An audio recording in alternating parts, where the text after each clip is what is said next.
Bismillah, Assalamualaikum warahmatullahi wabarakatuh. Perkenalkan, nama saya Ladi Harloni dari jurusan Ilmu dan Teknologi Pangan, Fakultas Pertanian Universitas Saluoleo.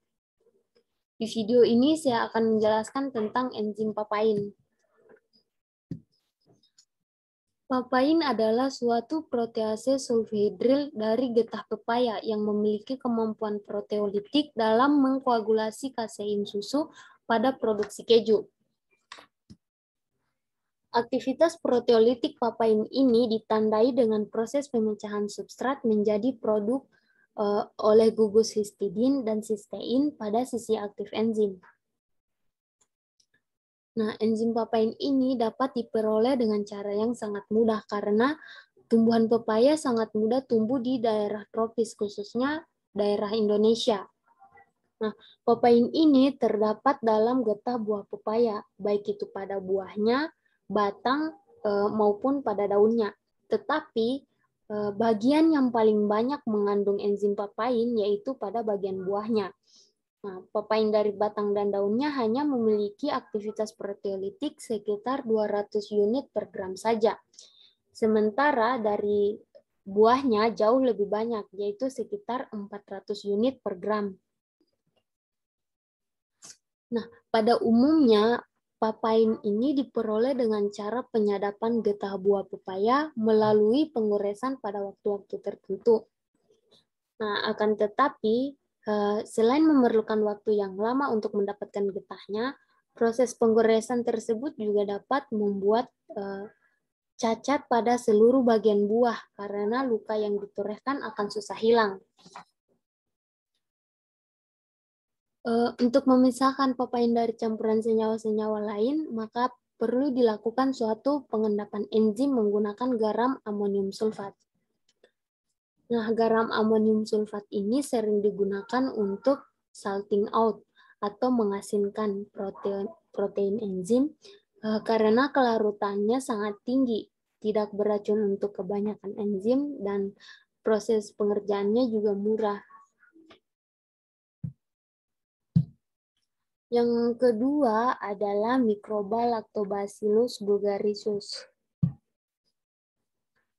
Lactobacillus bulgaricus ini merupakan bakteri yang tergolong gram positif, berbentuk batang, tidak membentuk endospora, bersifat homofermentatif atau dalam fermentasi menghasilkan asam laktat sebagai produk utama, mikroaerofilik, tidak mencerna kasein, tidak memproduksi indol, dan hidrogen sulfida, tidak memproduksi enzim katalase, dan bukan patogen. Nah, Lactobacillus bulgaricus ini termasuk salah satu jenis bakteri asam laktat yang mampu mengubah karbohidrat menjadi asam laktat. Efek bakterisida asam laktat berkaitan dengan penurunan pH lingkungan menjadi 4,5 sampai 3, sehingga pertumbuhan bakteri lain termasuk bakteri pembusuk akan terhambat.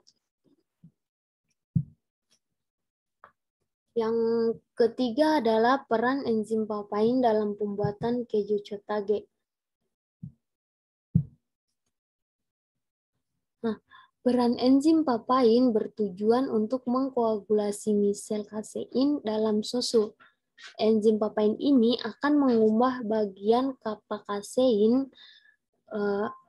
yang berada pada bagian permukaan misel kasein sehingga membentuk para kappa kasein.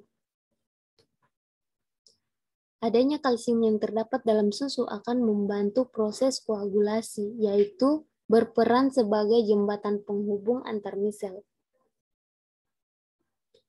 Selanjutnya, ketika pH mendekati titik isoelektrik kasein, pH 4,6 sampai dengan 4,7, misel-misel kasein akan bergabung dan menggumpal membentuk gel.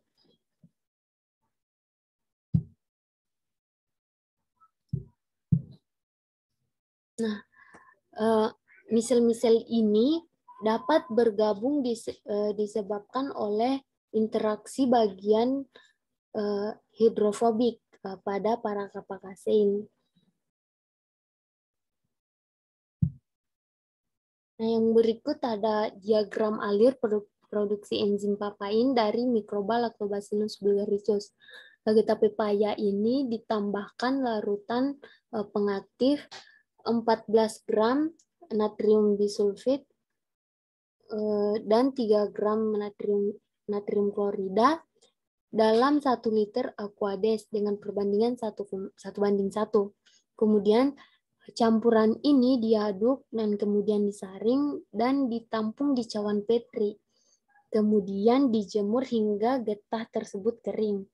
Setelah mengering, digerus dan ditumbuk sampai menjadi tepung papain halus. Kemudian dikemas dalam wadah plastik yang kedap air udara.